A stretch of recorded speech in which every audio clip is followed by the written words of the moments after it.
دیکھیں جی، دعا جو ہے نا وہ اللہ تعالیٰ کا ایک ایسا کرم ہے، اللہ تعالیٰ نے ایک ایسا مہربانی کیا ہمیں. جیسے کہتے ہیں نا کہ یار ایک بھوکے کو، ایک بھٹکے ہوئے کو، ایک اکیلے کو کوئی سہارا ہو تو دعا ایک واحد ذریعہ ہے. آپ دیکھیں ہر مذہب میں یہ پائی جاتی ہے. کوئی ایک مذہب لے لیں آپ، دعا اس میں شامل ہوگی کسی بھی صورت ہو. وہ رب کو مانتا ہو یا نہ ہو، پھر بھی وہ دعا کو جو ہے نا وہ اہمیت دیتا ہے. دعا وہ ضرور مانگتا ہے، کسی بھی صورت سے مانگ لے کہ دعا مانگتا ہے. اور مسلمان کو تو دعا میں عبادتوں کا مغز کہا گیا. اتنی امپورٹنس دی گئی ہے کہ آپ غور کریں کہ یہ بات یوں ہی ہے کہ اگر میرے جسم پر، میرے تن پہ، میرے اس بدن پہ اگر سر ہے تو میں ہوں. تو اسی طریقہ سے دعا کو عبادتوں کا مغز کہا گیا ہے. دعا اتنی امپورٹنس ہے ہمارے لیے، میں سمجھتا ہوں کہ اگر کسی نے عبادت کی ہو اور دعا سے محروم رہ گئے تو وہ آدھے میں ہے، مکمل نہیں ہے، جامع نہیں ہے. اور اسی طرح حدیث پاک کا مفہوم بھی ہے، جو دعا نہیں مانگتا اللہ اس سے ناراض ہو جاتا ہے. دیکھیے ذرا، جو دعا نہیں مانگتا اللہ اس سے ناراض ہو جاتا ہے. تو یوں ہے کہ دعا کی یہ بھی ایک ہمارے لیے امپورٹنس آتی ہے کہ ہمیں دعا کو ہر لمحہ مانگنا چاہیے. اور اس میں ایک اور چیز اگر آپ اپنی نیچرل اور ریگولر لائف میں دیکھیں گے تو آپ کو پتہ چلے گا کہ آپ کا سیڑھیاں چڑھنا بھی دعا مانگتے ہوئے، آپ کا اترنا بھی دعا مانگتے ہوئے، آپ کا سونا بھی دعا مانگتے ہوئے، آپ کا کھانا بھی دعا مانگتے، آپ کا اٹھنا بھی دعا مانگتے، آپ کا بیٹھنا بھی دعا مانگتے. ہمارے بزرگوں نے تو یوں کہہ دیا کہ آپ بیت الخلاء میں بھی جا رہے ہیں تو دعا ہے، آپ باہر آ رہے ہیں تب بھی دعا ہے. سبحان اللہ. تو یہ بھی ایک دلیل ہے کہ دعا اتنی ضروری تھی کہ علماء، صوفیاء اور محققین نے قدم قدم کی دعاؤں کو یاد کروایا ہمیں. گھر سے نکلتے ہوئے بھی دعا. جی بالکل، ہر جگہ ہر عمل کرنے سے پہلے دعا ہے، بعد چلنے سے دعا ہے. اس لیے دعا کی جو ضروریت میں سمجھتا ہوں نا، جو ہمارے لیے ضروری ہے وہ اتنی خاص ہے کہ میں سمجھتا ہوں کہ ہمیں جہیز میں کسی کو کوئی دینا ہے تو دیں، نہیں دینا تو نہ دیں، لیکن دعا کی تلقین ضرور دیں. بالکل، یہ بہت ضروری چیزیں ہیں.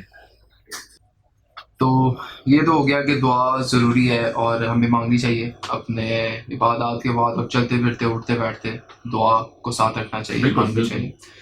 تو دعا کیسے مانگنی چاہیے؟ کیا طریقہ ہے؟ کیا اس کا کوئی مصنون طریقہ بتایا گیا علماء، نبیوں کے ذریعے؟ دیکھیں، بہترین عمل اور بہترین جو چیزیں ہیں وہ اگر آپ کو سنت اور احکام کے مطابق سیکھنی ہے تو وہ آپ علماء سے سیکھیے گا. لیکن میں جس طرح اپنی محبت اور اپنے زاویے سے دیکھتا ہوں، جیسا کہ ہر بنیادی علم ہونا چاہیے، ہر مسلمان کو بنیادی دین کا علم تو ضرور ہونا چاہیے.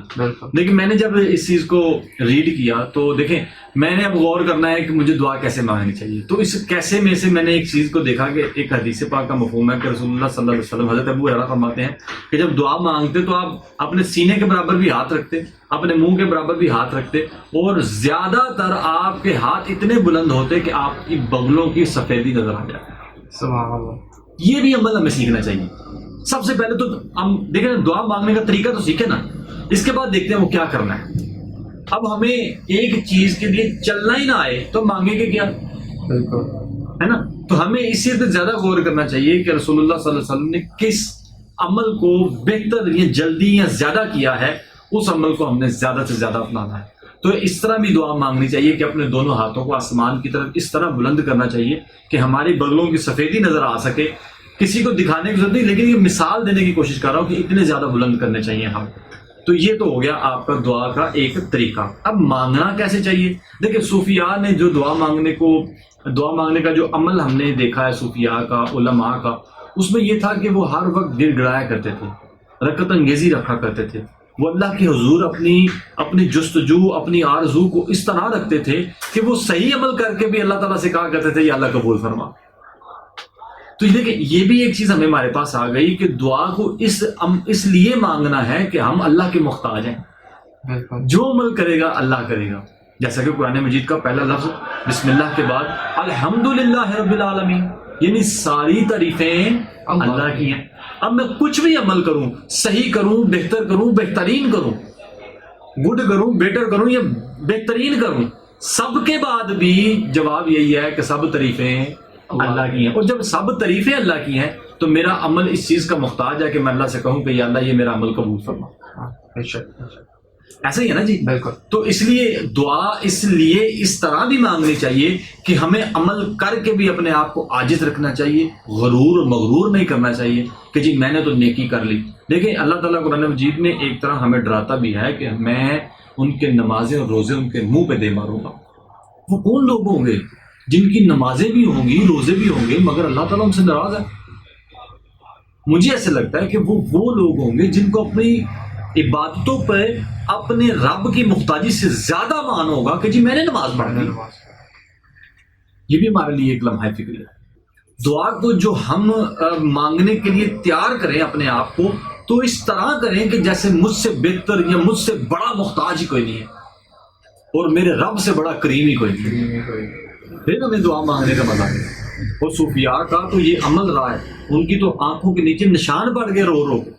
ان کے آنسو کی جو نالیاں بنی ہوئی تھی, یوں دکھتا تھا کہ جیسے یہ جگہ بن گئی ہیں رونے کی. صوفیاء کو گڑ گڑاتے دیکھا ہے.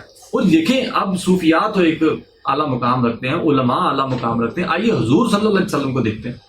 نبی کریم صلی اللہ علیہ وسلم اتنا رویا کرتے تھے کہ زمین تر ہو جاتی تھی. اور جواب اور سوال کیا کرتے تھے اللہ تعالیٰ سے؟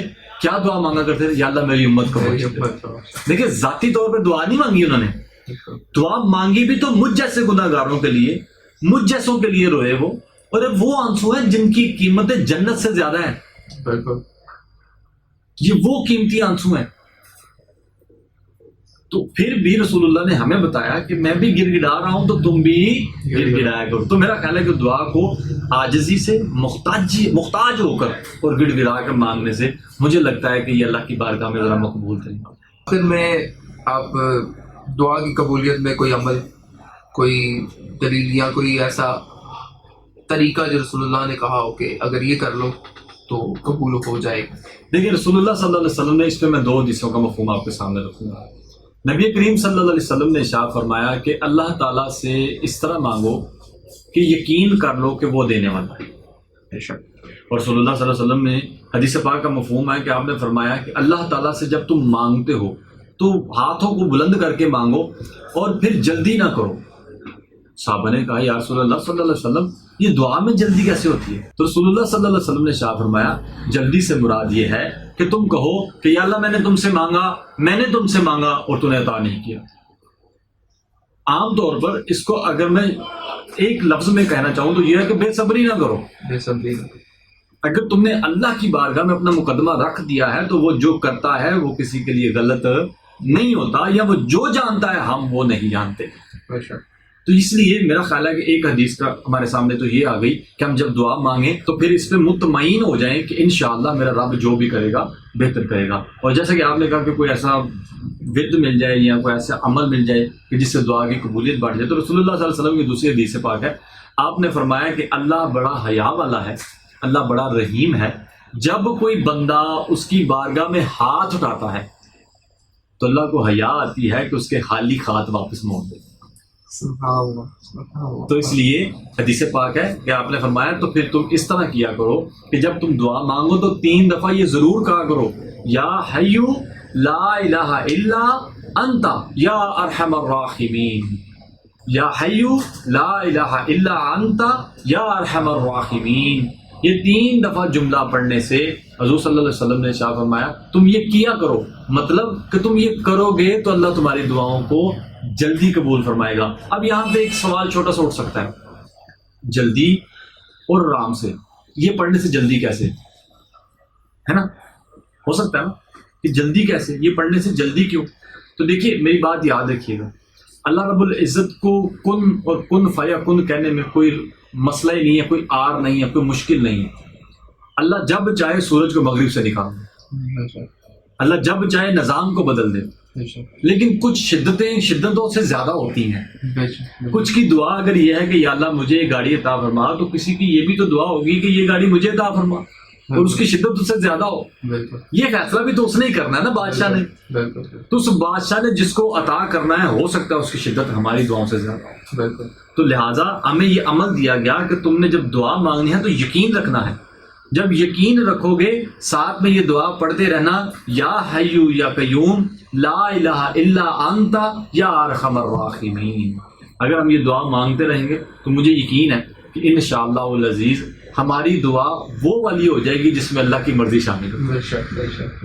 کیونکہ جو دعائیں قبول نہیں ہوتی ہماری نظر میں مثال کے طور پر اگر میں کوئی دعا مانگتا ہوں تو وہ مجھے لگ رہا ہے کہ نہیں قبول ہوئی تو صوفیاء لکھتے ہیں کہ وہ دعا قیامت والے دن امانتاً رکھ لی جاتی ہے تمہارے گناہوں کا کفارہ سمجھ لیا. سبحان اللہ.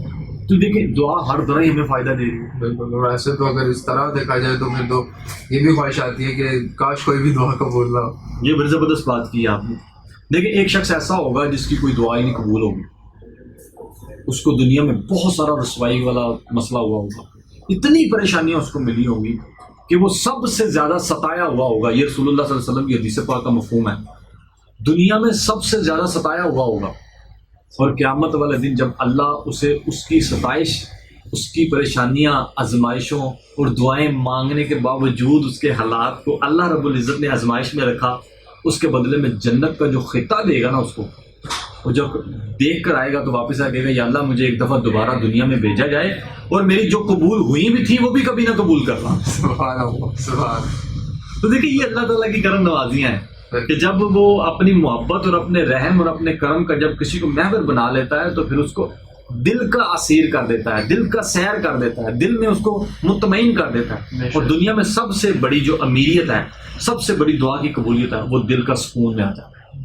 تو اللہ تعالیٰ سے دعا ہے اللہ تعالیٰ ہمیں دل کا سکون عطا فرمائے اور ہماری دعاؤں کو اس قابل بنا دے کہ ہم اس کی مرضی میں اپنی مرضی شامل کر سکیں. بے شک. آمین. آمین.